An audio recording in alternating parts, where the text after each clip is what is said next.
Now, And we are live. Welcome to another episode of the Carnivore Evolution podcast with myself, Victoria, and our special guest today is Thomas Pruett. Did I pronounce that right, sir? Yes, you did.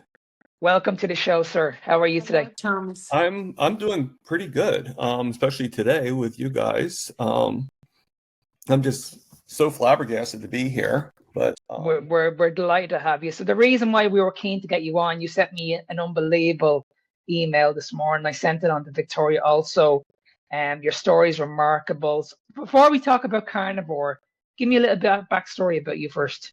I'm actually, believe it or not, people get shocked, but I'm 53 years old, and I've been carnivore since I was 30. So for about 23, I mean, not carnivore, I've been diabetic since I was 30, about 23 years. I was on and off carnivore.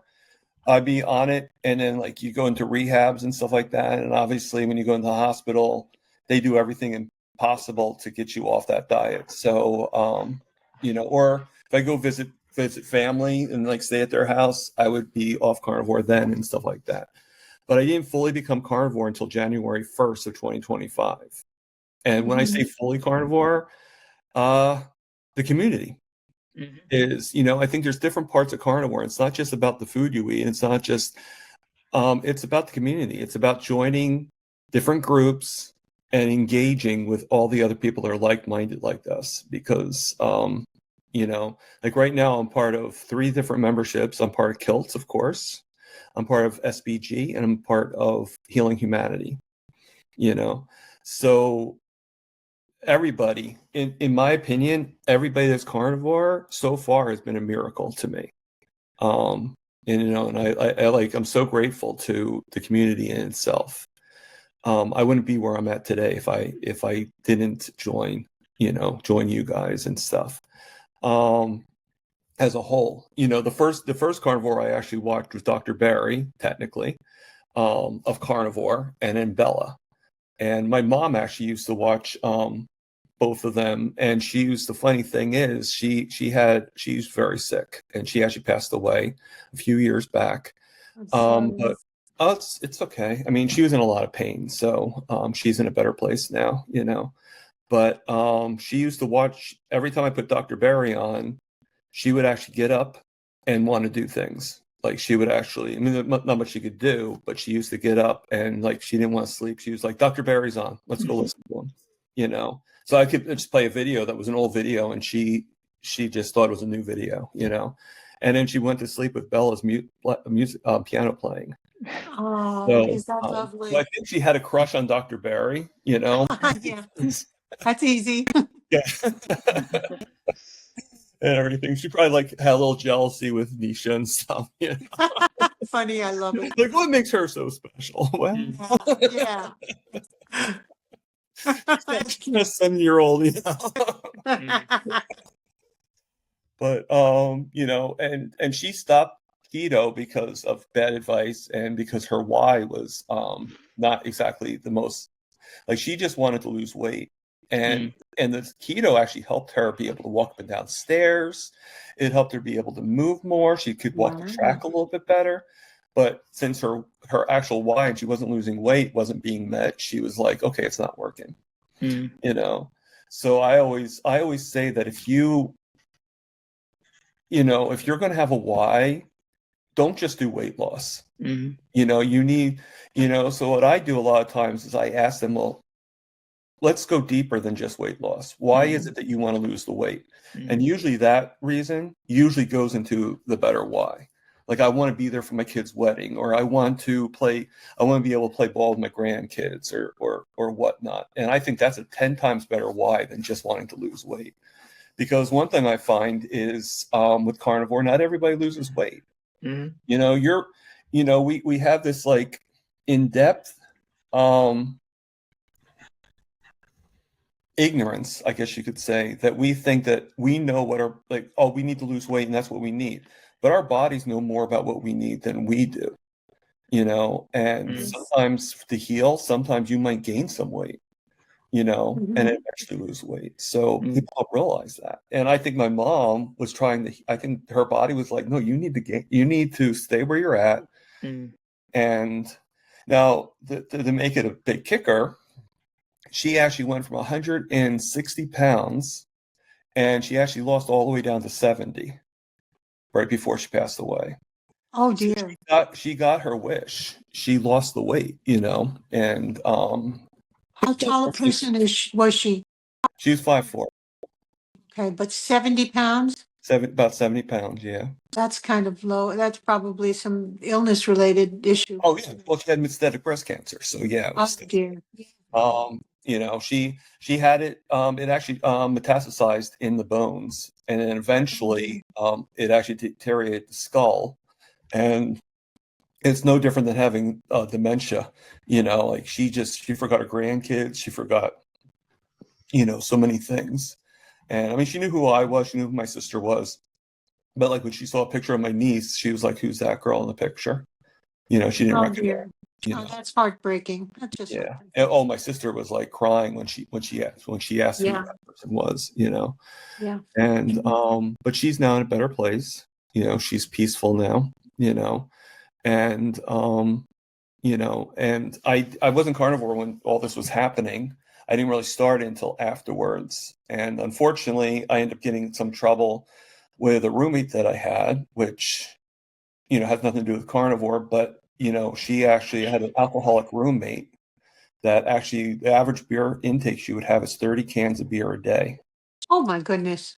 And towards the end, she decides to quit her job, not pay me rent. So I actually had a squatter in my apartment for about 5 months before I could, because the laws they defend the squatters. Yes, which is awful. Yeah. So I dealt with that while I was sick. Now, going back to my condition, I'm sorry if I sidelined a little bit there. So I found I was diabetic about 20 years ago, and I went through a lot of things, and I ate the diet that they recommend. I mean, it's amazing how much they prove to you they don't know about nutrition. Because like I had one lady one time, I don't think she was a nutritionist, but she was in that nutrition world, and I asked, like, they were giving me margarine at the hospital. And even before I became carnivore, I didn't because I had a boss one time say that margarine is just one ingredient away from being plastic. Yes. So obviously you have this fear of having plastic in your stomach, because I think outside the box a little bit. And I'm like, well, what if the chemical is in my body already? And as soon as it goes to our system, something's happening. I don't know these things, but it's still a thought that goes in my head, And so obviously I'm afraid to have margarine, not even just, So I asked if I could have some butter instead. Well, the lady goes to me, she goes, well, no, you can't because you're diabetic. And I'm like, what? Okay. Yeah. Oh. So that's not the end of it. Oh, that's weird. Yeah. So I'm like, sometimes you just don't say anything because it's like stupid, can't. Yes. Yeah, I'm stupid. And so she follows through, right? And she goes, yeah, because butter's a carb and you can't have carbs. No, help. No, stop. I know. Meanwhile, she's giving me pancakes, French toast, rice. Oh, that just gave me the creeps. That's just creepy. Yeah. That's wrong. And wrong. It taught me that they don't really, it's not even just the concept that they recommend these foods. It's the concept that I don't think they know the difference between the carb and the fats. Apparently not. No. And, it's an education thing. I'm sure there's some that know. I'm sure there's a lot of nutritionists out there that know, but obviously the hospital's not really taught.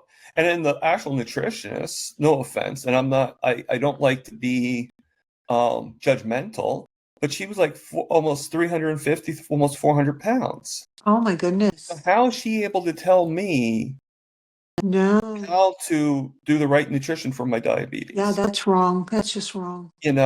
So all these different things, emulate, and then when I saw a video one time, the first video I ever saw that actually planted the seed for me was a video by Sarah Hallberg. And I look up because I always forget her name. I actually have it written down. Sarah, she's wonderful. Her TED Talk.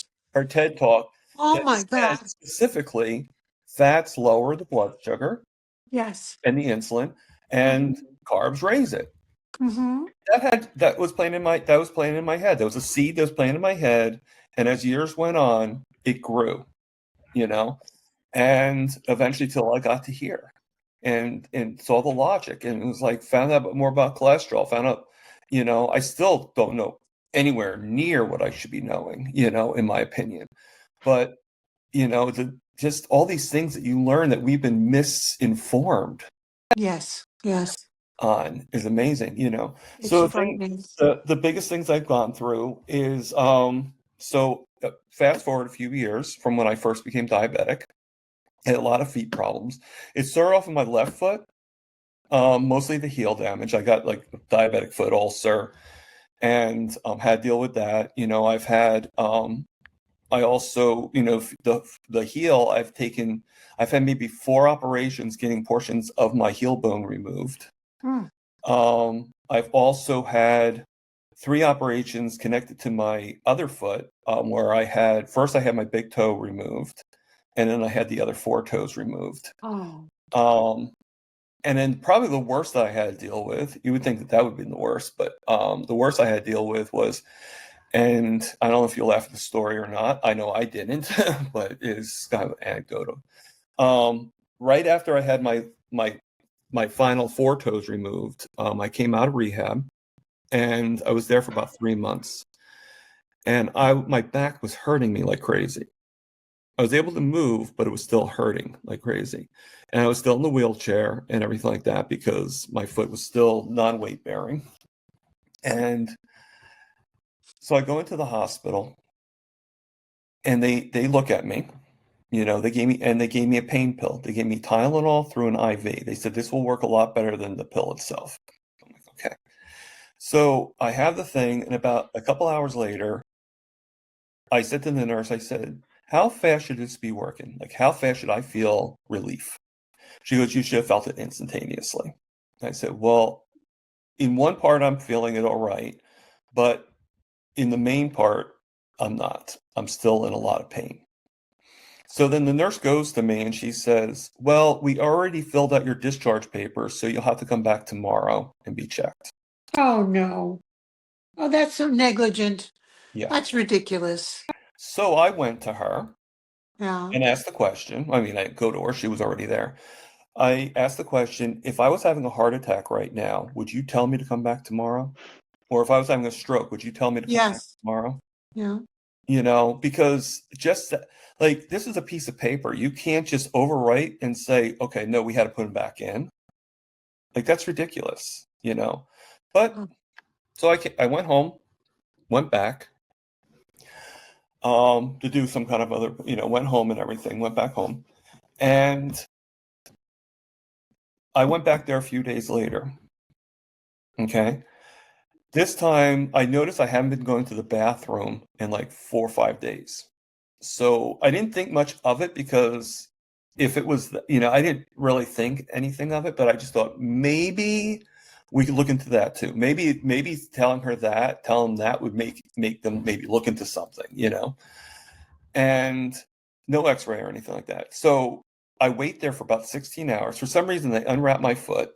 16 hours? 16 hours. Oh For my some God. reason, I couldn't bring my wheelchair with me because I had to take an ambulance to get there, and the ambulance couldn't do the wheelchair, so I had to use their equipment. So I'm in the thing. They unwrap my foot, leave me there for 16 hours. Don't wrap my foot back up. All right. I then all of a sudden have a sudden urge to go to the bathroom. Now I see a wheelchair over the corner. Now even though it hurts and I'm not really weight bearing, I still got myself into that wheelchair. I actually had to wrap my foot up myself with a bad back and a used bandage. Okay, because I used the bandage that they unwrapped me in. Got myself to the bathroom. Unfortunately, as you can guess, I did not have to go. It was a false indication. The wheelchair was broken. Okay, but when I got out of the bathroom, I just went right back to the bed. but I didn't get out of the wheelchair. I'm like, I'm just going to sit here because it's too much pain to get back into the bed. Because, you have to hop on and stuff like that. It's not just. So about an hour after that, after being in the wheelchair, a guard comes up to me. Now, meanwhile, they actually have homeless people in there, seeking, getting refuge, getting some sleep, like to get them out of the, because this is in September. So I guess it was, if I remember correctly, it was pretty cold then. At least sweatshirt weather. And they actually, it was around 4 in. They actually wheeled me outside, and the guard says to me, "Okay, you can go home now." No The guard discharge. said Guards, they kicked me out of the hospital. you didn't get a proper formal discharge. The No. guard just said, out of here. Just kicked me out. That was one of the homeless people that was there. What did you do? What happened? There was not much I can do. They wouldn't accept me back in, So I went home again. This time I called the administration and made a formal complaint. I called up and he did whatever. Okay. Now I mentioned this because I had to go there a third time. This time it was on September 19th, and I mentioned that reference because my birthday is on September 20th. So this is the day before my birthday. Okay. And they did the papers and everything like that. And I guess the doctor got reference that I made a complaint, because they're a teaching hospital. They live on reviews and stuff like that. So obviously I'm giving them a bad review. I'm making a complaint about it. So he actually instantaneously gave me an X-ray. He gave me an MRI. He gave me, Good. You should have done that in the first place. Yeah. And I'm horrible with MRIs. I mean, I am so fidgety. Yeah. It's not even funny. Like I've gotten yelled at so many times, but this Yeah. thing was so bad I couldn't really move anyway. So You need Valium for that. Yeah. So they find a MRSA infection inside my spine, deteriorating my spine.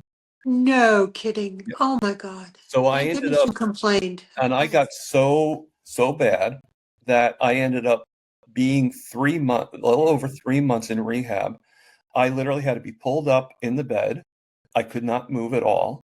I needed help to go to the bathroom, needed help to eat. I actually, I tried doing some fasting, thinking that might help heal me.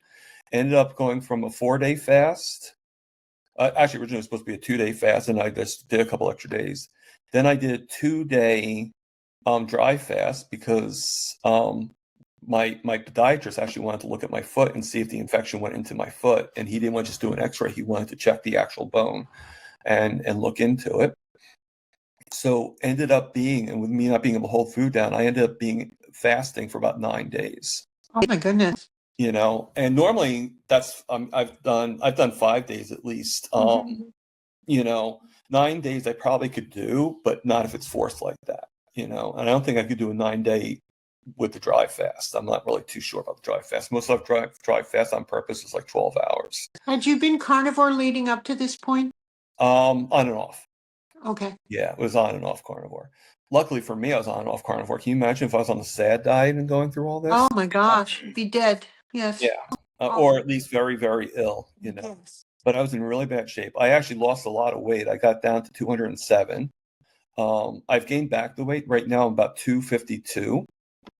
I've lost some weight when I first started fully carnivore, but I think it's more like I haven't really lost weight. It's more of like I've lost like inches. If that makes any sense? Like, Can I just ask? Can I just ask Thomas? Like, honestly, your story is remarkable, and the way I see it is that the system has failed you on so many occasions. It's unbelievable. It's actually, this is what really makes me angry. But anyway, what support are you getting at the moment? Are you doing this all on your own? Are you researching? Like, how are you keeping at the moment? I guess you could say it's a melting pot. A little bit of everything, most of the support. I mean, I really don't get too much support in my own atmosphere. Most of the support is from it's online. Yeah, I mean, I am a part of 3 different groups. I am part of Kilts. So I work with Kilts, Dr. Nelson, Alia a lot, and I'm also part of Healing Humanity. So I work with Kerry, Adam, all them, and of course Bella, work with them. Right now I'm doing a program that Dr. Phil is doing. I don't really know how deep it is. I just know I'm in it, type thing. What is it called? Well, it's not, like I said, I don't know the name of the program. It's he's part of Dr. Phil's part of SBG. He's on with Bella. Really? Is he real? I did not know that. Yeah. Are you talking about the Dr. Phil from television? Well, no, not a psychiatrist. He's a different. Oh, hello. His name is actually Phil Smith. His Okay. name is Phil, so I could just call him. I'm sorry. Uh, Made an assumption. That would be amazing if Dr. Phil actually. Yeah, wouldn't it? He could use it. Can you imagine that? So can I just ask, Thomas, were you type 1 or type 2? I'm type 2. You're type 2, and where are you at the moment? Have you reversed it completely, or is it still Not there? completely. No, unfortunately. When I first started with back in January 1st, I was diagnosed at 8.9 Okay. of an A1C. Now I've been higher. When I first got diagnosed at, with my foot, my first problem, my foot, I was 13.5. Wow. And why do you feel at this stage, like you've been doing carnivore since January, why do you feel at this stage you haven't reversed it yet? That's a good question. I think just some things just aren't always instantaneous, you know. And there's damage. There's residual damage. I know I'm very sensitive to carbs myself. My A1C is 5.3, but I can't even look at a carb. I don't have a reaction. Yeah. You become And sensitive. so I call it the baseline. My last baseline of A1C is 6.2. Right. Now, I have gone up in my sugars a little bit. I'm not going to lie. But that's because I'm working the program to actually get me to lower down on my insulin. Right. The 6.2 was with the help of insulin. Now my insulin's been cut in half. So obviously it's going to adjust, it's going to affect me. Yeah. So if I can get it back down without using insulin, that's going to be a miracle to me. And do you feel the external carbohydrates is actually, this is the reason why it's holding you back, the sugars? Yeah. I would say as well. Yeah, I mean, we know that there is you still get like some height with the protein, like this, meat can still convert, but I'm still 10 times better than I was. Yeah. What's your carb intake on a daily basis with the new program? Are you doing any carbs at all? Or just... Well, I don't really count my macros, really, I just eat the meat and do butter. My average intake is I usually mostly eat burger patties because I think it's pretty cheap, and I'll add some butter to it, like some cold butter to all my bites and all that stuff. Now, the only thing I really have that may be carbs is I do eat cheese occasionally, and I do drink coffee. I haven't really broken away from that. I did go away from coffee for like 10 days while I was staying at my sister's house, but that's because I didn't have access to the coffee pots. And I did get kind of bad. I do have my good moments and my bad moments. Unfortunately, I did have to use my cane but mostly because she doesn't believe in railings to go outside. So I needed something the steps are they're really secure because they're actually in the middle of building, the room that they have. And so it's like sort of like this, not really totally ready if you get my drift. So, so I used the cane for safety, and plus I was taking care of her puppy Rottweiler. So the dog does not know not to trip me off, and cutest dog. And I did a few videos on her and everything. But I mean, I do, occasionally I have incorporated pickles back in because I was watching Dr. O'Mara. Not really anything that is going to really make any changes. I think most of the reason why my sugars are starting going up again is because of the fact that I've cut down on my insulin. I think once my body gets used to that, then I think things will start improving. But at the end of the day, Thomas, it comes down to this, because this is what we're seeing in the carnivore space at the moment. We're seeing carnivores go back to carbohydrates because of that reason. They're seeing their sugars increase. They're seeing their H1C increase, and they're panicking, and they're like, okay, if it's going up, then I should be adding more carbohydrates. It just doesn't make any sense to me. So the way I see it is this: if you feel amazing, you shouldn't be really worried about these numbers. Does that make sense? Right. You know what I mean? Because like the way I see it is, you've been doing carnivore since January. You feel great. Don't worry about the number side. Just focus on just keep doing what you're doing at the moment. Yeah. It will happen. It will happen over time. It will happen. Yeah. You know what I mean? You're not doing anything. The way I see it is the way I see it is you're not doing anything wrong. Like your diet is not that bad. Like you've eliminated most of the carbohydrates. You've eliminated most of the sugars. So if anything, the amount of fat that you're on at the moment is going to impact insulin. It's going to bring insulin down. It's going to bring your blood sugars down. We know this. Like how doctors some time. No. Yeah, but how doctors don't understand when it comes to diabetes, how they don't know it's caused by when your blood sugars are chronically elevated is beyond me. It's crazy because I'm always having these conversations with these doctors, and these influencers are always saying to me like, no, diabetes is down to insulin resistance, and I'm like, no, it's not. You have to factor in what are you putting into your body first of all that's going to lead to insulin resistance. Right. Of course you're going to get obese. You're going to have issues down the road eventually. But what's causing that first of all? It's down to what you're putting into your body. And what you told me at the very, very beginning about the doctors telling you that butter's the problem here, but they have no problem feeding you like bread and orange juice and cereal.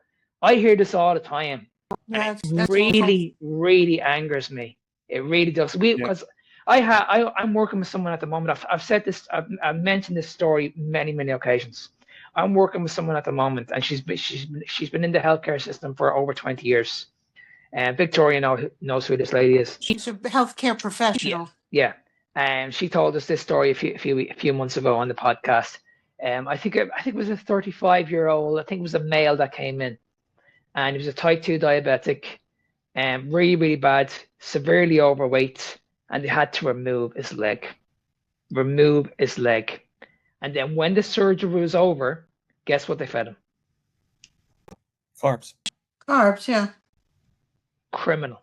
Not too much guessing in that part, you know. No, and I begged this woman to come on the podcast and talk about it. She couldn't do it because of where she works. At the end of the day, we all have to make a living. We all have to, you know what I mean? So I could understand why she had to do it, but just imagine working in that environment with what you know now, because she knows everything about carnivore. She's been working with me for a long time now. She looks incredible, but I'd say it's absolutely frustrating that what you know, and you're in that sector, and you have to go by what these people tell you. Right. It must be incredibly frustrating. It's also true about testing because your HA1C is an aggregate number of a 3-month period. Yeah. So what you tell us your A1C was from the latest test is a reflection of the prior 3 months.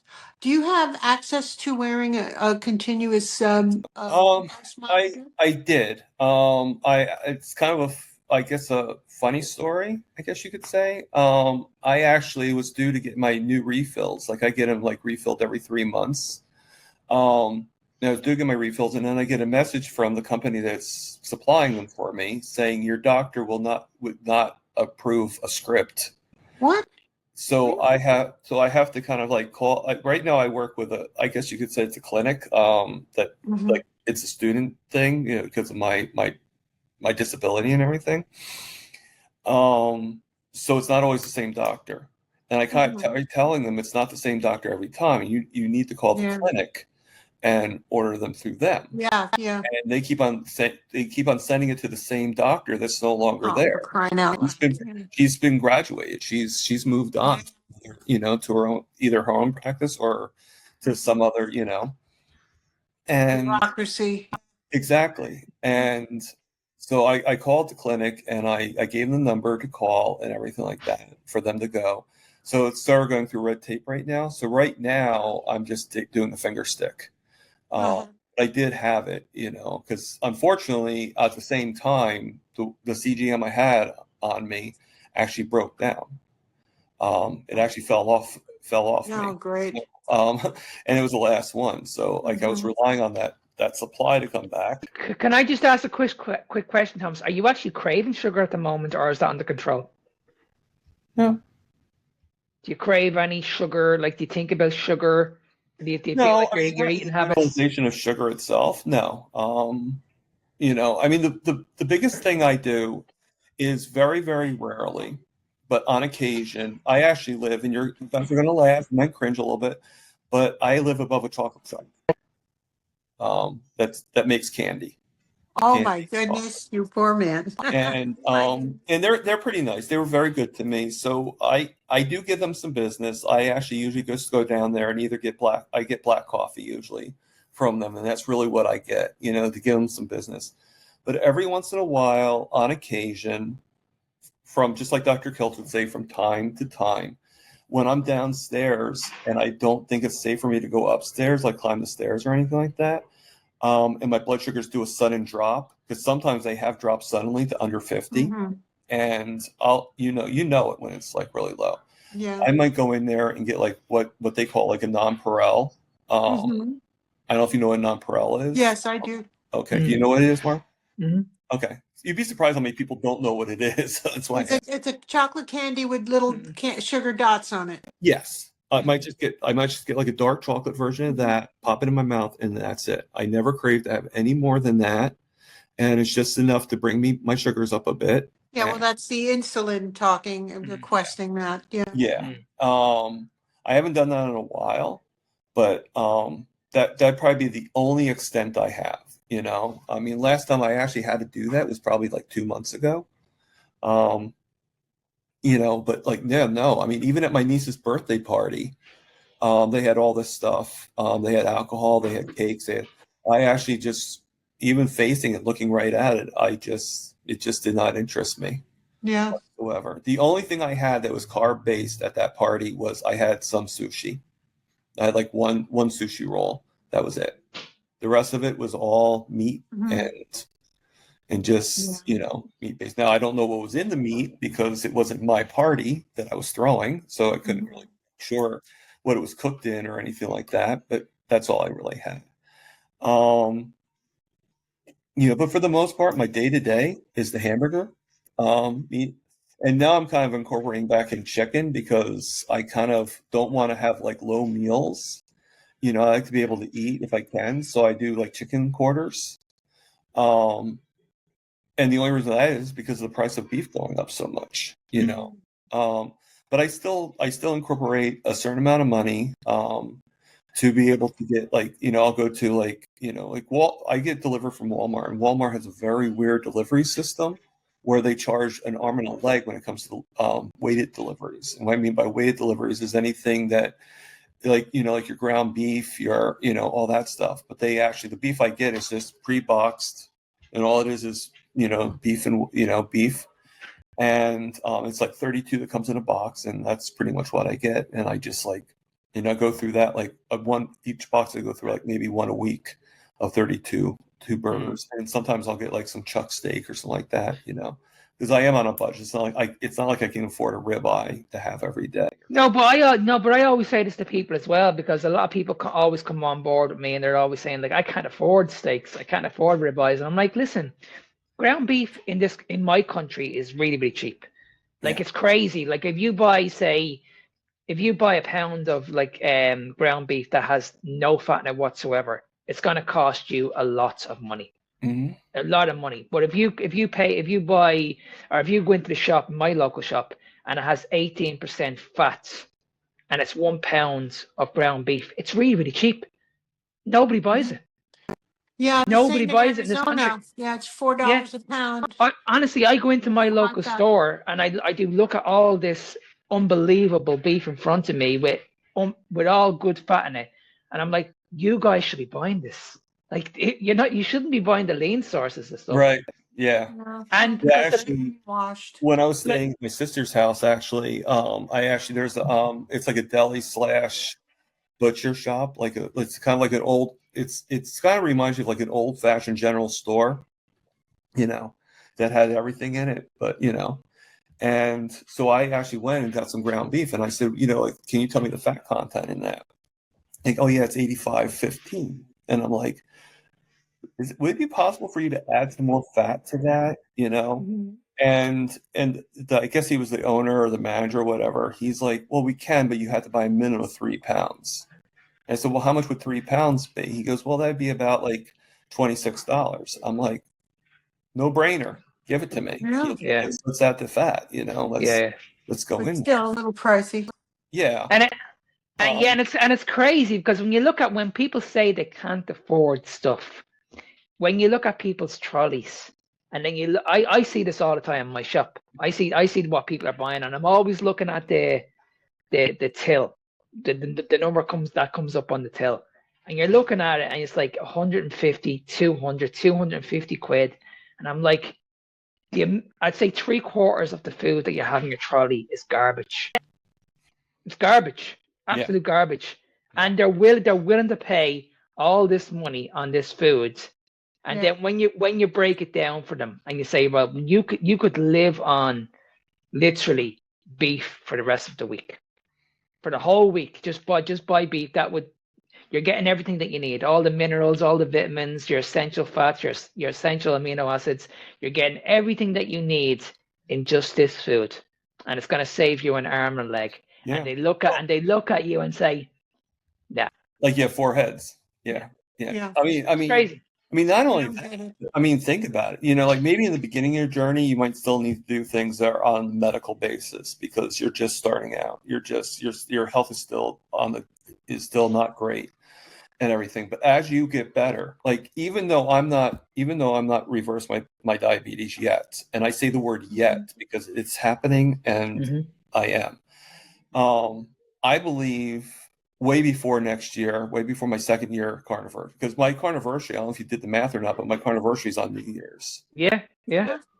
And I actually have, I'm actually doing a live that day. I'm actually bringing Kerry Mann is actually going to be my guest of honor. So. Jen, that's Mrs. Kerry. Yeah. Yeah, I know who she is. Sure. Yeah. So, and she doesn't do many interviews. So I'm like, excuse me. Yeah. I'm like really honored to have her, and I've had pretty good before. I've had Kerry Mann, not to put myself out there, but I've had Kerry himself. He wouldn't come on our show. I asked him. Oh, really? He didn't answer me. But you're in his group, so good. Dave Mack actually interviewed. I get him today. Dave is coming today. Excellent. He's a great guy, Dave Mack. He really is. And Dr. Nelson. So Nelson is Kiltz's right hand. Yeah. Is either his right hand or his left hand because Ollie. And just so many, like when I see the community, I mean, like it's just like I used to be, one of the things I had too was I had a very hard time talking with people. I have like like this 5 years ago would not have been possible for me. I was so scared to even like put myself out there. And I think carnivore gives you like kind of like a either carnivore confidence. Yes, absolutely. I was the same as you, Thomas. If you had said to me 6 years ago you'd be doing this behind the camera, because I always struggled with what I say, and me too. I'm always stuttering over my words, and I wouldn't feel confident talking behind the camera. I'd always be stuttering, and I'd really, really struggle to get those words out. So I was like, this is never going to work for me. And for me too, while I was going through this, I was dismissed so many times. I mean, like, I think what it was with my family. I think they just didn't want to know. They just didn't want to know what was going on. It was kind of heartbreaking for them. Bad. And you're getting better. You're healing yourself. Oh, I am now. And they acknowledge it now. Good. But I mean, they're not really acknowledging carnivore, but we've got to realize something with them. They're not on the surface, they're not unhealthy. And I say on the surface because we don't know what's underneath the skin. My family too. Yeah. And I mean, they're very active. They go on trips all the time. They go skiing. They do this. They do that. So as long as they're concerned, everything's fine. Now, God forbid if anything ever happens, and gives them that inkling that maybe it was the diet that did what they did, but they are very supportive of my channel. They know that it has brought my confidence back, brought my confidence more. And I feel like my story is important. Absolutely. Yeah. I have a question, Thomas. In terms of framing your recovery through Carnivore, are you working now? And if not, what are your plans for the future? How do you view yourself? That question. Where do you see yourself in a couple of years? How does that fit? That's a great question. So I am collecting disability, but I am also working. I've actually started working again. I work. I can only do so many hours, so I don't lose I'm trying to do everything. Yeah, it's a balance. Because if God forbid something happens, I don't want to lose everything, and I want to be 100% ready. And right now, I believe that I'm ready to do at least 30 hours. Now, the most I can do is about 15. Mm-hmm. So I do believe I could do 30, but my job isn't ready to do 30 because they're limited on the hours they can give me. So when they're ready and they can give me those 30 hours, then I might be able to steer towards the 30. But technically, to pay my bills, I really do need a full-time 40-hour. In order to get rid of disability and go right to full-time. But I think what you're doing at the moment, Thomas, is really, really good, because you're putting yourself first. Like you can't go into a job feeling the way you were feeling like a year ago. So you're looking after yourself mentally, physically, emotionally. So you want to make sure you're going into that job prepared. Yep. You know what I mean? Now, a lot of people just go into a job when they're not prepared. They're mentally unstable. They're dealing with a disability or whatever it is, but they're going straight into that dangerous world, if you want to call it that way. Whereas with you're going to go into there, you're going to be a better version because you're giving your body what it needs. You're thriving, so you're going to be ready for what's to come. If that makes sense. I'll be in my hopes. Now I know there's things that's not going to really, like, I have a very hard time walking. I do get pain in my hips still. But it's not like it was before. Before, when I got pain, I had to have like loads of pain pills. I don't even take pain pills to deal with the pain anymore. I think the most I've taken Advil is like maybe 5 times since I started Carnivore. Which is remarkable. Now, remember before I said that I have my good days and my bad days. Okay, so I do walk. Like when I first started, obviously I was in a wheelchair, or I used what was called the knee scooter. There was even a time, kind of like segue a little bit, there was even a time when I had the infection, and even other times in the infection, because I had small infections as well, that I actually had to have a PICC line in my arm for like 6 to 8 weeks. Really? And what were you getting in well, the antibiotic for the MRSA infection. Oh, the MRSA, yes, okay. Yeah. And that was what helped me. Unfortunately, I mean, it did help, but still not the greatest. It takes a lot out of you too, an antibiotic. It destroys your. It makes you weak, but I don't know, just to kind of give people a reference, because not everybody knows what a PICC line is. So basically, a PICC line, to anybody that doesn't know, because I know you two know. I mean, I can kind of guess you guys know what a PICC line is. Yeah. But it's basically an IV that goes up your arm, like in your arm, but it's more permanent and goes up your arm all the way down and about that far from your heart. Wow. And there's risks to it, because they could have gone too close to the heart. They could, there's still infection that can get into that. Yeah.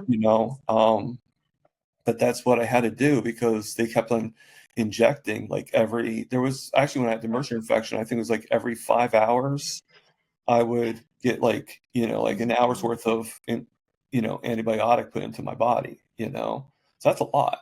Yeah. And Can I just sorry, go ahead, Tom. Okay. Sorry, go ahead. When I first got the first time when I had my diabetic foot ulcer, I had an antibiotic, and they actually did, I don't know if you ever heard of vectomycin. It's an antibiotic. It's really strong. And the thing was so strong, they in the beginning, they didn't give me the PICC line. They actually gave it through like a regular IV. And for some reason, I don't know, I guess people think I have lovely hands, because they like to go to the hand. It's like, there's a whole arm here. With a lot more flesh, but they go to the hand, and I would have to get changed like at least 8 times a day because the antibiotic would actually burst my blood vessels in my hand. Oh my God. You know, so these are things. It's not just about like getting removals and stuff like that. You don't realize like all the other things you go through. That's what I was gonna ask you. Since you transferred to the carnivore diet, what's been the feedback? Like these doctors must be looking at you and saying like, you're looking really, really well. You're a lot healthier. You're telling me that you're feeling great. What's been the feedback? Well, it probably would be a lot better feedback if I was seeing the same doctor every time. Yeah. You know, but because of being a clinic, it's always a different doctor. Yeah. The only doctor that I see that's the same doctor is my podiatrist. Right. And I see him every like 3-4 months. And he's sort of like one of those people that, you know, that you would have to really change a lot to really notice anything or for him to even say anything. But he says I'm doing very well and to keep up what I'm doing. And, you know, I don't know his reaction if I told him I was carnivore. He doesn't really know I'm carnivore, I don't think. I told him I have a channel. So, but I don't think he really pays attention to what the channel's about or anything like that. You know, he just. It's amazing, isn't it? Because there's someone like yourself, and we've interviewed so many people on this podcast, but like you're hearing these stories, and yours is another one, and it's just these remarkable stories, and it's like, why don't the doctors not just listen to these people? Why don't they not just work hand in hand with these people instead of just telling us that we're right?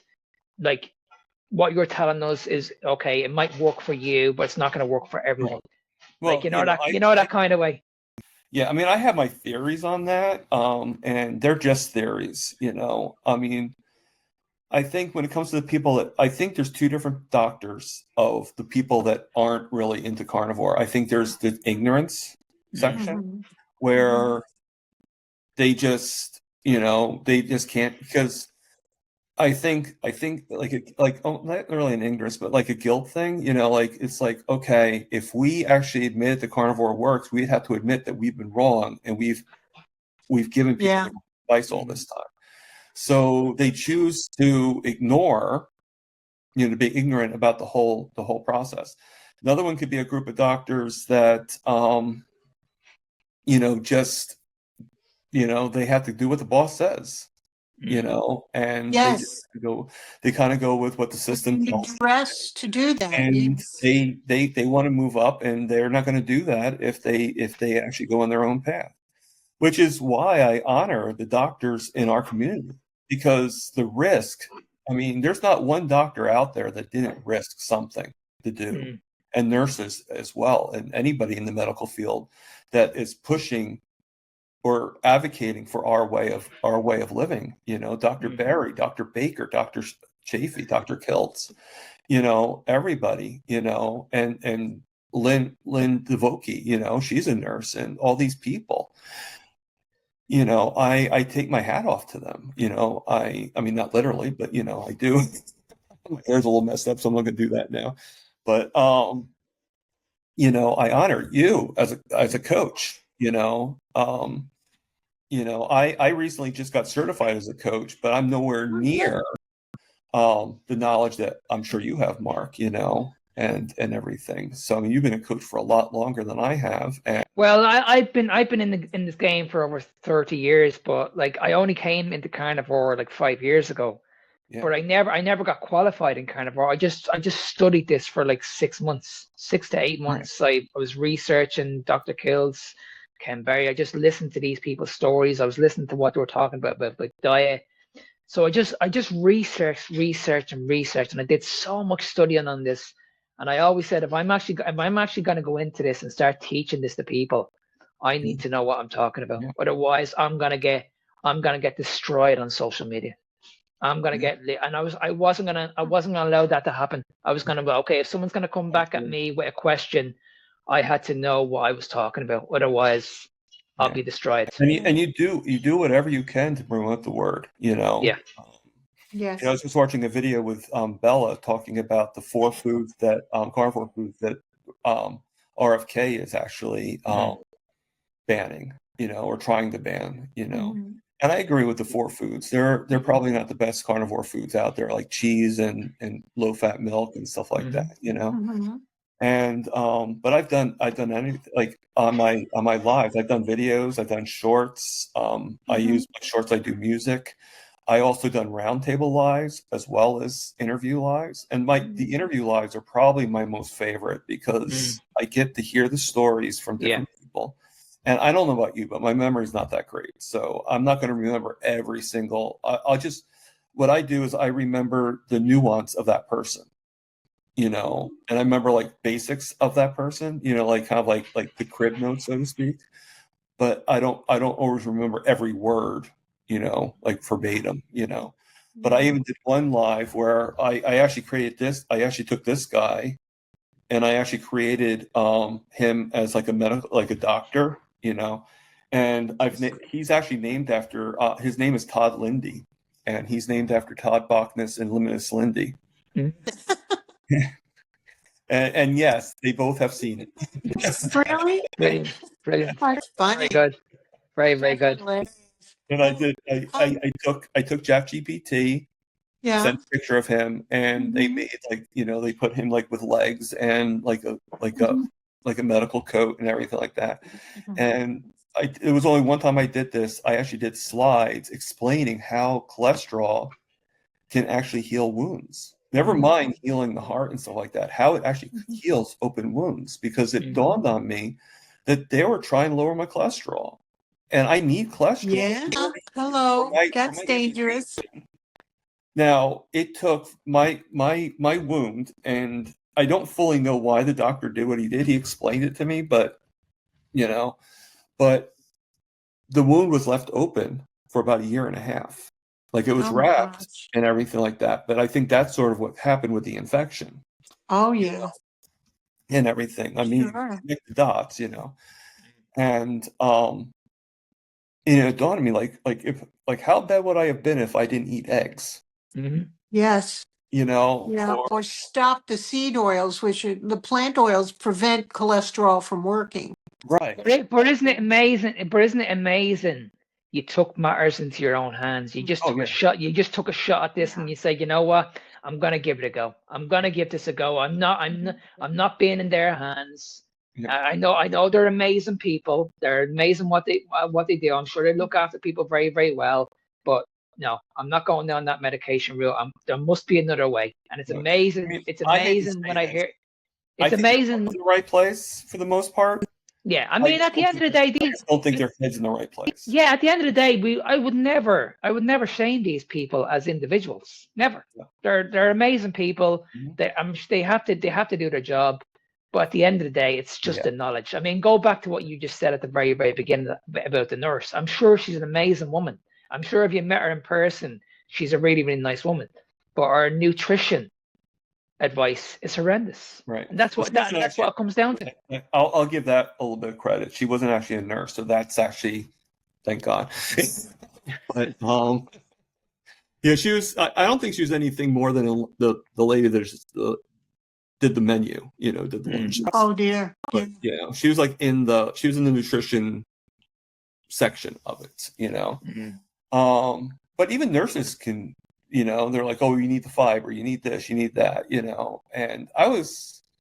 You know, like you just learn things, and it's like, you know what? I think that this makes more sense. Like, you know.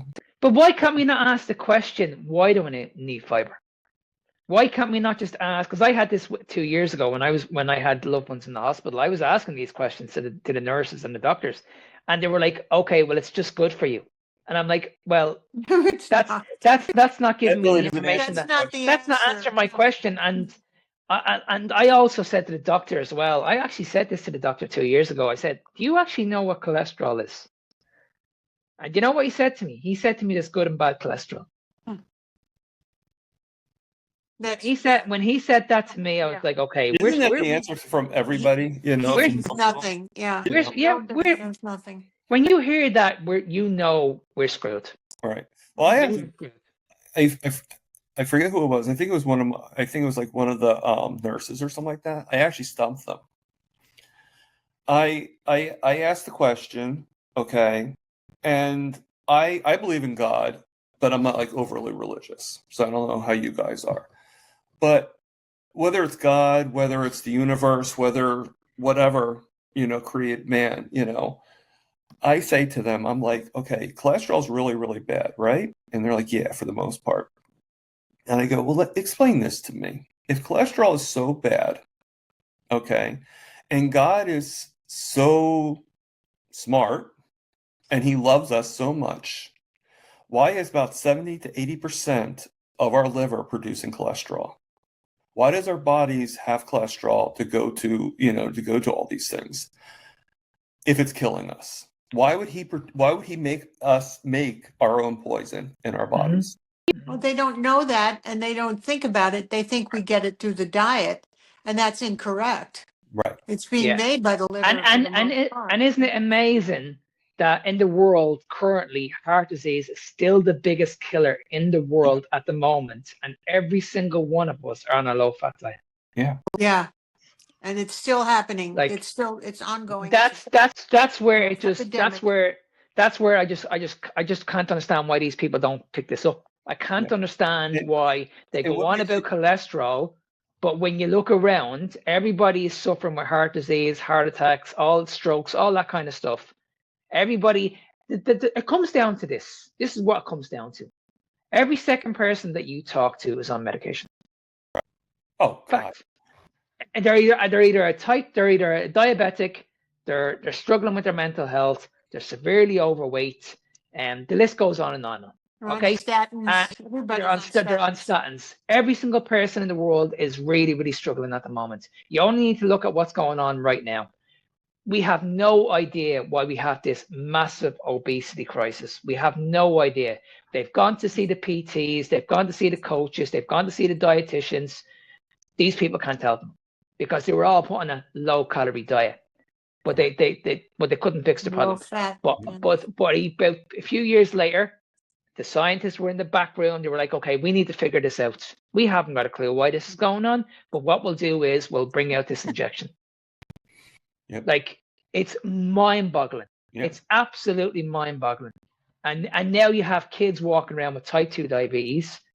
There's young kids walking around with fatty liver disease, and we're not questioning this. We're just saying this is just a normal. This is the norm. This is all down to genetics. Yeah. I mean, I'm going to tell you a horrifying story. At least to me, it was horrifying. It wasn't to me, but it was horrifying when I saw it. I used to my job for like 25 years before I got really, really sick. My foot ulcer and everything, is for 25 years. I actually was the guy that measured for tuxedos at weddings and proms and stuff like that. Like, if you got married, like when you get married, Mark, I was the guy that fit your tuxedo for your wedding, And I don't know if you're married or not. I would just, And this one time there was this kid, like pretty short, but very big. And long story short, I measured him at a 34-inch waist. Now, most people aren't 34-inch waist until they get into adulthood, until they're 18 years old. This kid, I asked the parents how old he was because we always put down the age of the kid because a lot of times different ages can be different personalities, different temperaments. Like obviously a kid with terrible twos is going to be different than a kid at 4 can actually be a little bit more relatable, He was 4 years old at 30. Wow. Oh my God. No, he couldn't even be 34 inches tall. Right. Oh, for heaven's sakes. He was. I can well believe it. Oh my goodness. Me and my boss, I mean, I was very competent, 25 years, but me and the owner both had to remeasure him just to make sure. And we had to do a double take. Like, wait, did you just say 4? And the mother was thinking this was normal. Oh, her whole attitude was like, well, he just likes to eat. Oh my God. She's feeding him all carbs, yeah. But I'm thinking to myself, like, okay, so this 4-year-old actually goes into the kitchen and cooks himself all these burgers, or like not burger meat, but cooks himself all. Like he goes and cooks pancakes. He goes and cooks all this. I'm being sarcastic, but No, she's feeding him this. Right, she's like. okay, he might be asking for the food, you know, and I get that you probably didn't know about carnivore, but you're choosing to feed him the junk. Mhm. And isn't it amazing? Parents will always say, "I will do anything for my kids." Right. Yeah. They'll do But anything they for their won't kids, do but that. they're They the won't ones cut out the they're the carbs. ones that are actually making them really Well, really sick. the worst statement I hate, okay, and it's not that anybody means, but I know people don't mean bad by it, but like I'll be eating and they'll be like offering me a slice of cake or a slice of, and the thing that they say to me every single time, and I actually said it to a few people because after a while it did get to me, because I don't mean to be a grump, I'm just trying to make myself better, and I'm trying to, you know, the people are trying to, they just don't understand, you know, you have to get into a different mindset. But they always use the same term, you deserve this. Oh no, yes, that's the mindset. You Reward. deserve It's a this. So reward. I've Yes. actually turned it around and I said, well, do I deserve to lose more toes? Oh, Do I deserve to get sicker? Do I absolutely deserve to maybe true. die? No, And they no. look at me like, well, no. I go, well, this food will kill me eventually. Yes, yes. This food will be my death. Good for Now, you. on the, you know, so I say to them, I say, you're not helping me by offering me the food, and you're not helping me by not offering the food. Let me make my decision. Yeah. If I want to buy it, I will buy it. If I want, But I remembered, Thomas, like back when I was younger, we were only given treats every so often. right, Whereas now it's in your face all the time. right. All Yeah. kids are getting spoiled these days. How many times, I don't know if you guys see it, but I see this all the time, like when it comes to Easter, Halloween, they're showing their kids with all these Easter eggs and all these treats, and then come Christmas, they're all these selection boxes. It's like why? If you are gonna give your child a selection box, just give them a bar of chocolate. It's not the best thing in the world, but it's a damn lot better than giving them like 4 or 5 selection boxes. Right. Yeah. I mean, You when know I what I was mean? a kid, we did have Halloween. We did get a lot of candy for Halloween. You know, I mean, people Mhm. love. You know, I was a cute kid, so I got a lot of candy for Halloween and stuff like that. And you know, even though I was like sick a lot at Halloween, if my sister is cuter than I was, so she actually would get candy for me. You know? My brother's sick. Can you give me some? Oh, so You cute. know, but really, I mean, for the most part, you know, I mean, yeah, I mean, it was not as readily. Even when I ate a lot of candy when I got a little older, like when I first started to really eat a lot of candy, I actually started working at like my first job was like when I was 13. You know, well, actually, Legal? when I worked at paper, you know, Oh, yeah. you know, you know, I also shoveled snow and stuff like that. You know, like we actually, you know, even at that age, we kind of knew the value of a dollar. You know, we didn't have like an overabundance. I didn't know about bills and stuff like that. You know, but I did know that hey, if you want something, you got to earn it. You know, and I would, you know, I was a very depressed kid, and I would eat a lot of, you know, I'd go to 7-Eleven and get a lot of junk. You know, but it was with my paycheck. It was with cash. I now work at a Quick Check, which is another convenience store. Okay. And I see kids all the time getting airheads is the most popular, getting airheads or potato chips. They would get subs, and they're like 6 or 7 years old, and they give me their own credit card. Oh my. That the, you know, like we weren't able to have credit cards back when I Yeah. Well, was. money's going away actually, so that's You good. know, they find a Their way, pocket and money. parents can issue them and everything like that. And they would buy all this stuff and it'd be in the middle of the night, you know, and like when I see that, I see myself, you know, when I was like, you know, 14 years old and I was dealing with a lot of depression, but they're not dealing with depression. It's just available to them, Mhm. you know? But you know, when it came to actual cakes and stuff like that, it wasn't like if I didn't have the job, it wasn't presented to me unless I had a birthday, Halloween, Christmas, you know, like some kind of holiday. Yeah.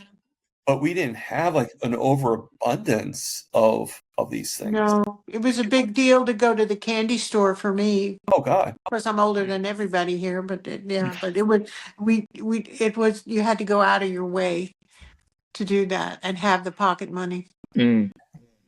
Yeah, I remember as well, like as I said, when I was very, very young, I wouldn't get anything off my mother and father probably every 3 or 4 weeks. Yeah. And if it was always like a piece of fruit or something like that. It was never, if I did get a chocolate bar, it was like if I did something really, really good, or a special occasion like Christmas or Easter, but I never got it on a week-to-week basis, never.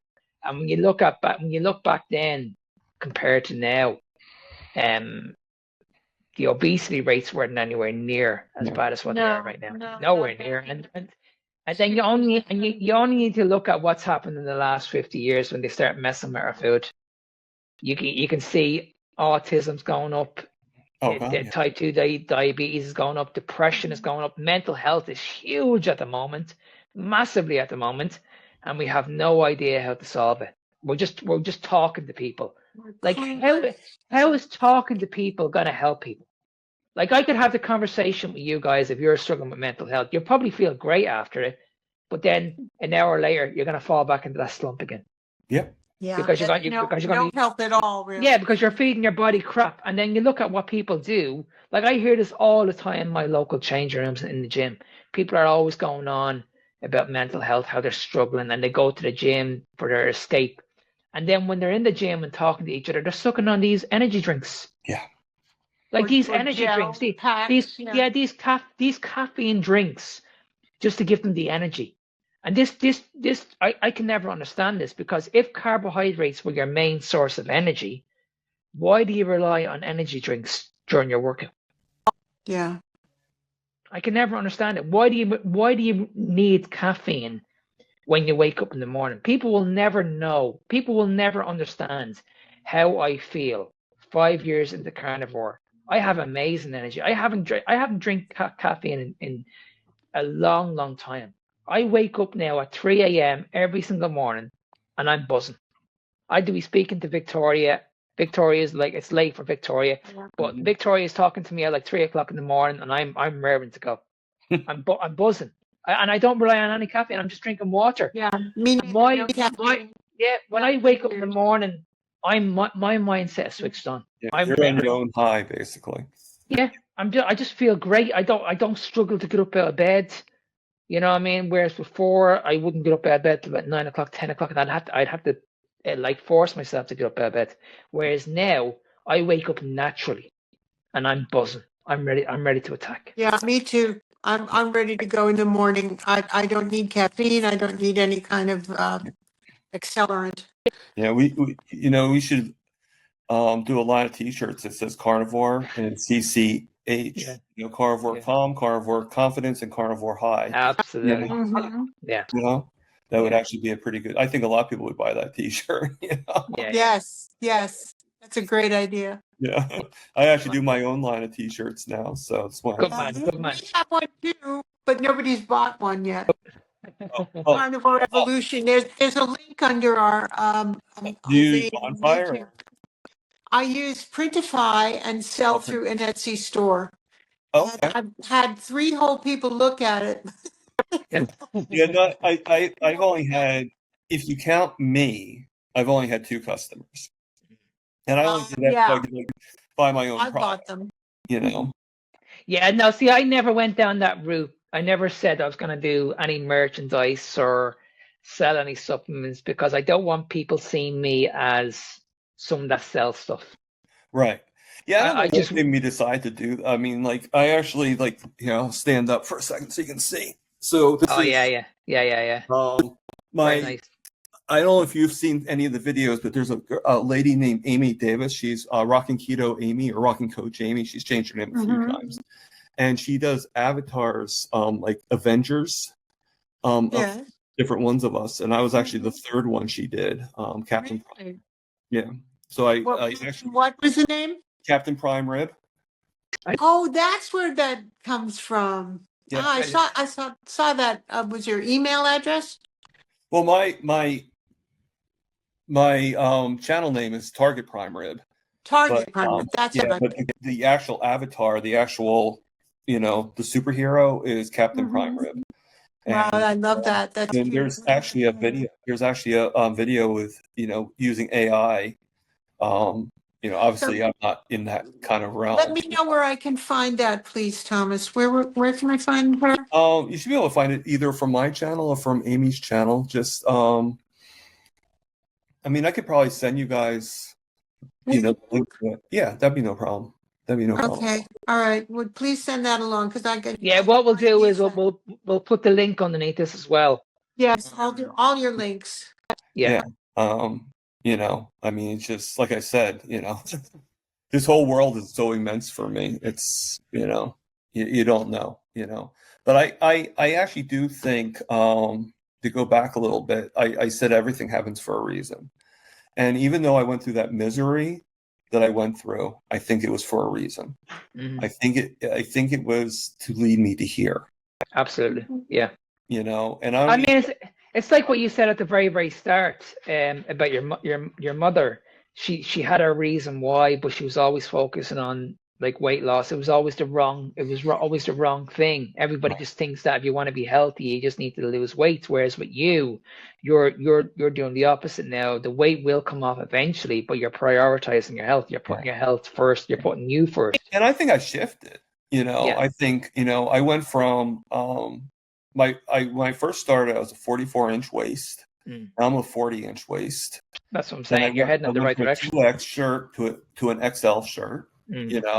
So I think, and I'm still sort of in the same size suit, because I'm like in the market of getting a suit because there's a thing I need to have a suit for. But and measurements are it's saying I'm still that same size, but I think what it is I think it's my shoulders. I think my arm, my biceps are getting a little bit bigger because they're a lot harder. And can I just ask, over what period of time have you lost that weight? Well, within the 10 months. Okay, so you've lost. So you went from what was your starting weight to where you are now? 370. I've only lost about maybe 12 pounds, believe it or not. I was about one in 10 months. Yeah. Okay, so that I would be looking at that and saying, okay, there's something still wrong with the diet, because you should be able to lose a lot more weight in 10 months.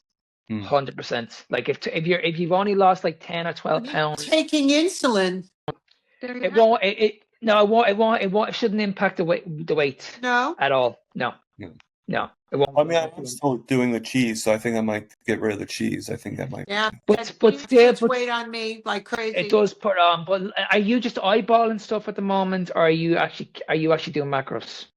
No, just eyeball. Yeah, I'd say at the moment, the way I see it is you're probably healed. You're probably really, really healthy. But if you want to drop your weight down now, you really need to start counting your macros. Yeah. I'll be honest with you. My biggest thing isn't the weight, really. It's never really been my, my reason for doing this. It's always just to get rid of the, get my, my biggest why is to get my A1C down to 5.4. That's always been my biggest determination. Like, do I want to go to 300 pounds? No. If I can stay and maintain while this whole journey is going on, I'm fine with that.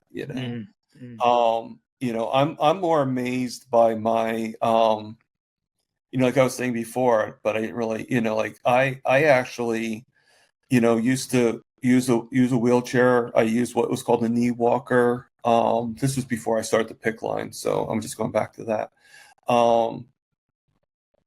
Using all that stuff. And now I walk the track. The other day I actually did 10,000 steps, which is a lot for me.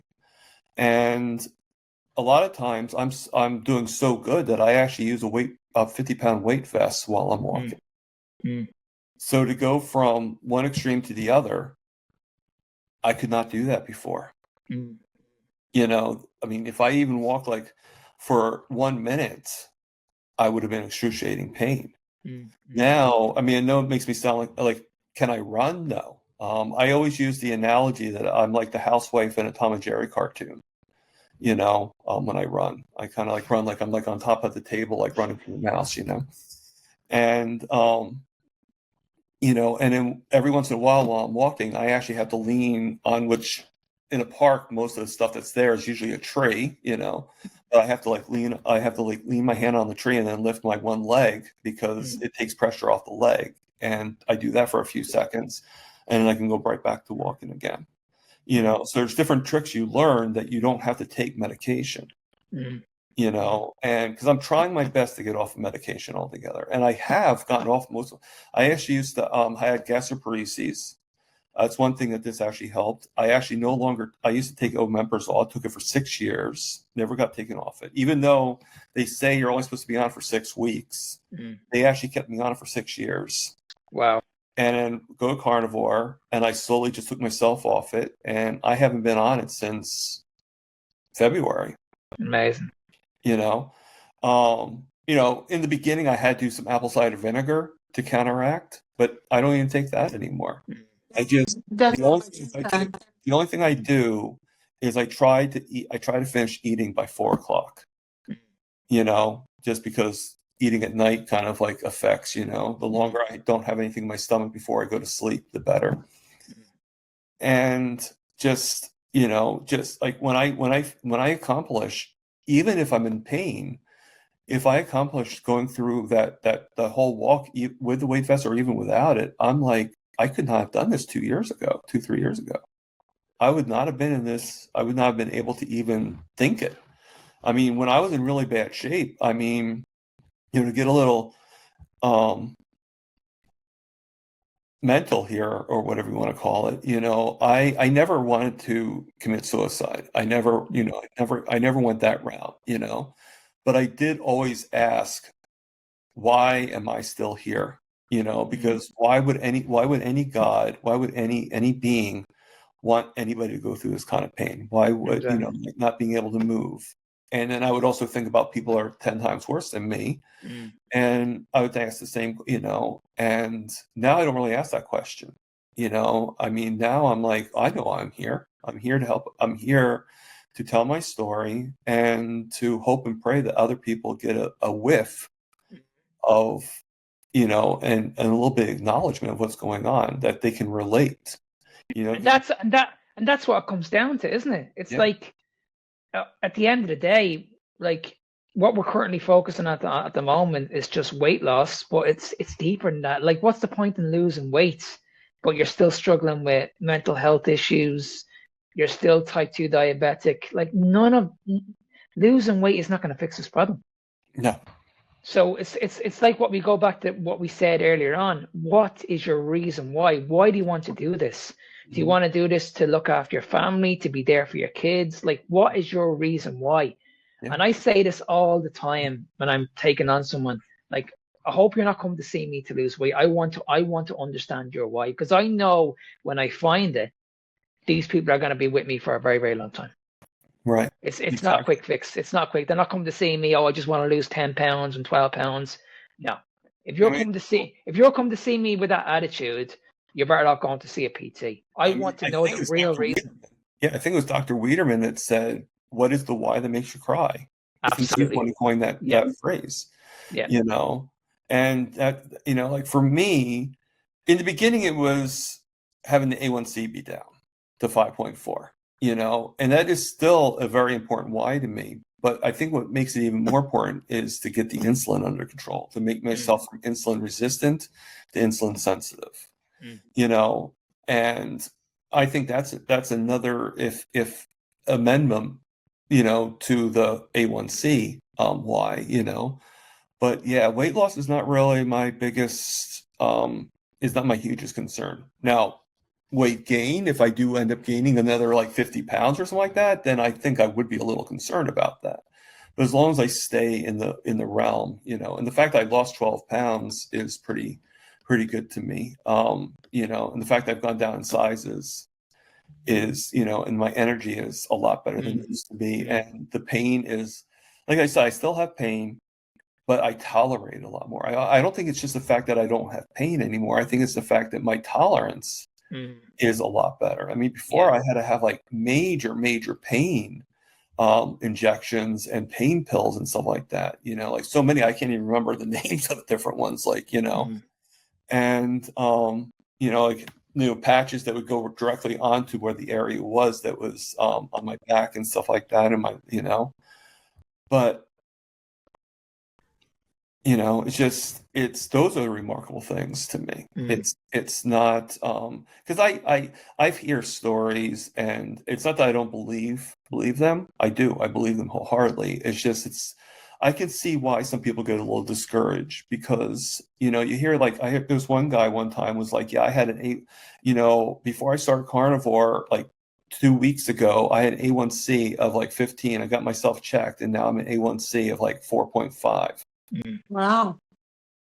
It's not that I don't believe that being possible. It's like one of those things, like, that's an enigma. That's not 2 weeks of being Yeah. carnivore. It's not going to make you go from one end No, to the no, other. and everyone's different, Yeah. and duration of diabetes has a lot to do with it. Yeah. Your And sensitivity. you get that one person that doesn't know this, that's totally ignorant on the idea of that being a far shot, that they're thinking like it's the norm. Mm. And that's not really the norm. It's the exception to the rule, Mm. and, not that I'm happy for that person. Great. If that's what happened to you, that's wonderful. I salute you, like, let's hope and pray that it keeps on helping you and that you move up and everything like that. Mm. But I mean, the fact that I went from, 8.9 starting Carnivore to 6.2, which is what I'm at now. That's very good. That's excellent. I'm no longer type 2. Now, like I said before, my sugars have been a little bit higher, so my A1C could be higher next time I get tested, which is in January. And who knows? But at the same time, even if they go higher, I've also cut my insulin in half. When I first did, I had to take 40 units of long-acting insulin every night, and I took 14 units of the short-acting every time I had a meal. Okay, and I also was on Victoza. Now, for a short while, one of the doctors in our space actually recommended me to take Manjaro, and I took that for a little bit. I did take it for a little bit. I took it for 5 weeks, but I ended up, my gastroparesis came back. Oh. So it was, like, obviously I'm going to notice stuff like this, So okay, I was at the lowest dose, but I talked to somebody in the community again. And he was like, well, have you noticed that when you started Manjaro's, when your gastroparesis came back? And I'm like, you do. And then you look it up. And the number one side effect of Manjaro, of any GLP-1, is stomach issues, So I do admit, maybe I should have done more studying, but you learn to get, you learn to trust, and I don't think he meant anything bad, about his recommendation. He was trying to help me, and I know that, and I still honor him. I still, but I obviously took myself off it, and the stomach issues started going away. Now, I did go back to Victoza for a little bit, but I got off of that, so I'm no longer on any GLP-1s anymore. I've been off it for about 2 months now, and I've actually lowered my insulin level. The most insulin I take short acting is once a day, and that's at like 5 units. Wow. And my long-term insulin, I take 10 units every night. And that's just kind of like keep me from having high blood sugars in the morning. They haven't gone down that much, but I think it's going to be a process, and just, I think I do need to just do different things. And I think kind of getting rid of the cheese and the dairy probably would be the first. Yeah, that would be helpful. To go a little stricter. Yeah. Well, the most important thing, Thomas, is to find what works for you. Right. That's the most important thing. But I would highly recommend that over a period of time, start eliminating certain foods. Yeah. And eventually you're just on an animal-based diet. Yeah. When you go fully animal-based, your health is going to go to a different level. Now, I would never turn around and say to someone, just cut these foods out. No, you have to find your own way. Yeah. You have to find your own way. I was doing mostly, and just by proxy, I was doing mostly ruminant meat, like burgers and, steaks and lamb or whatever. But then with the price of beef going up in my area, to to enough where I need to add something else. The chicken is like just a little bit easier because I get most of my food delivered. What I usually do is I'll get delivered food, but the company I go to, Walmart, they charge a lot for like I said before, for weighted items. I'll give you an example. Say I buy 10 steaks, and each steak is $10. Okay, I'm just doing easy math here. Each steak is $10, so I buy 10 steaks, so that's $100, right? When you get it delivered, you'll pay, no lie, I've been charged, okay, $100 for the steaks. Now, yes, there's going to be some surcharge, there's going to be delivery, all that stuff. I get that, but it comes up to about $230. Wow! After all, Wow! Oh my God. That's insane. That's insane. that's the weight charge. Would it be cheaper to do Instacart? Have you tried them? No, but this is what I found out to do. Okay. So what I do is I don't get steaks all the time. I actually do two different, I actually get foods. I get food stamps, because of being on disability and everything. What I do is for Walmart, I order all the foods that are non-weighted.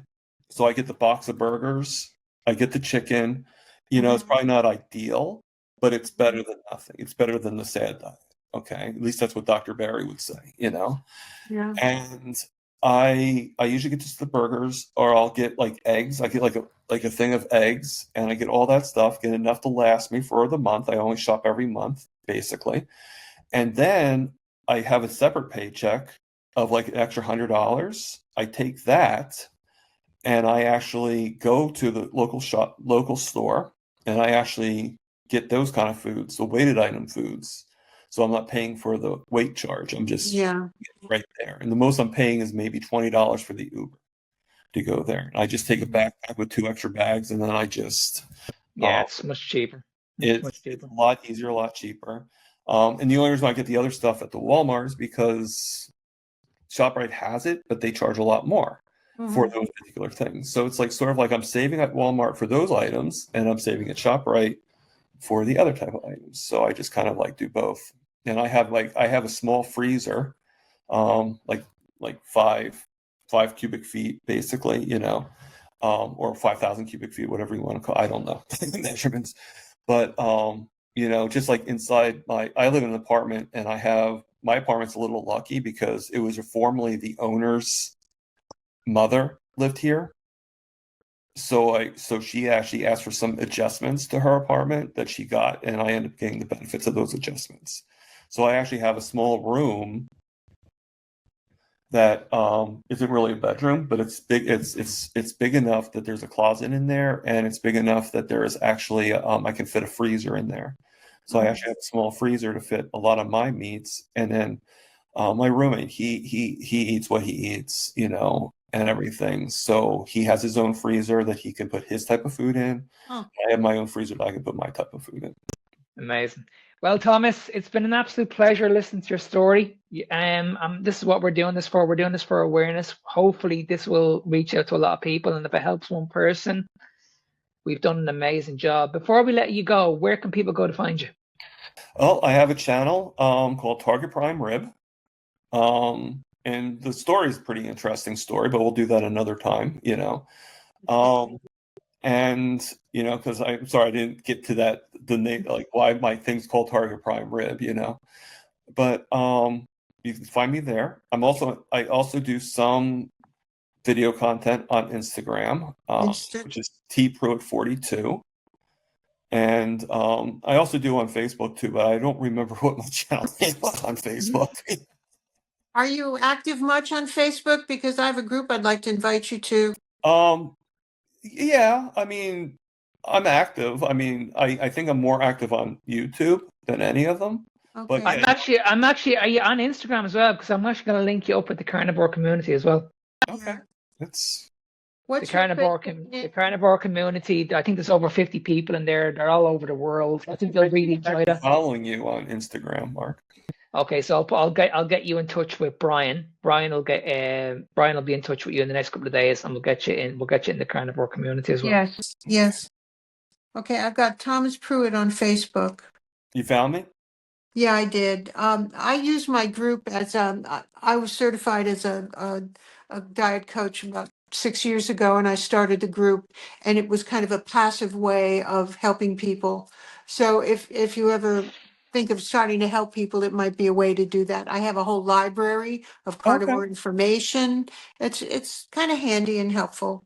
Yeah, I mean most of the stuff I do follow Facebook, but most of it is like I watch a lot of Darman videos, which I know he's not really, he doesn't really advocate carnivore, but I do like the life lessons you learn from, with him, like Who was that?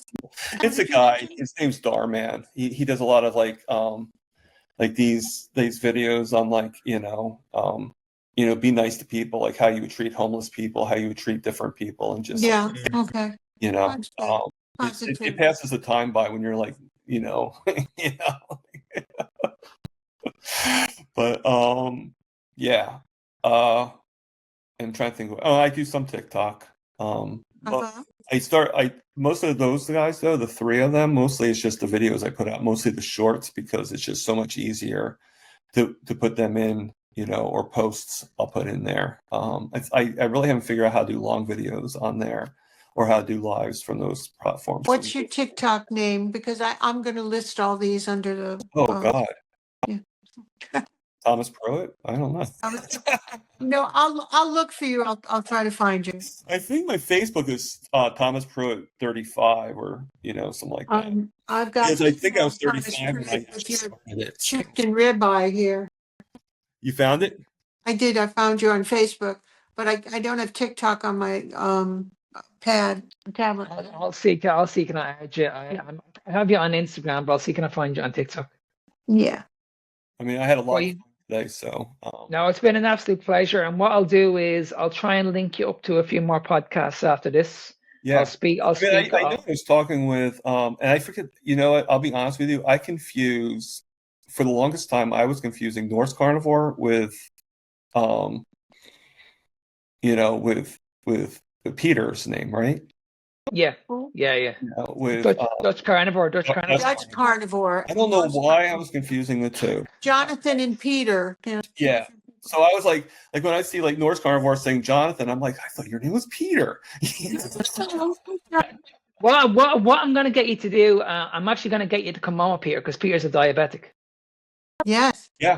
Peter's actually he's a type 1, and he knows his stuff. So what I'll do is, and give me a couple of days, I'll actually invite you on to the Meet of the Matter with Tony and Peter. Okay. And we'll do a podcast on that. I'll speak to another few people as well. I'll get onto the carnivore community as well. They'll do an interview with you. I'll get you into their community group. They're amazing people. As I said, there's over 50 people in that group, and they're all over the world, and they all support each other. So it's an amazing group. So the world is opening up. It's. So leave it with me. You're part of the family now. That's it. You've been adopted. You've been adopted. We'll see what we can do. I had $1 for every time I heard that. I'd have $3. That's good. You're funny. But yeah, Thomas, it's been an absolute pleasure, buddy. I wish you all the best, and we'll keep in touch. Oh, thank you. I appreciate it. And it's nice meeting you too, both of you. Same here. All right, now. Speak soon. Bye bye.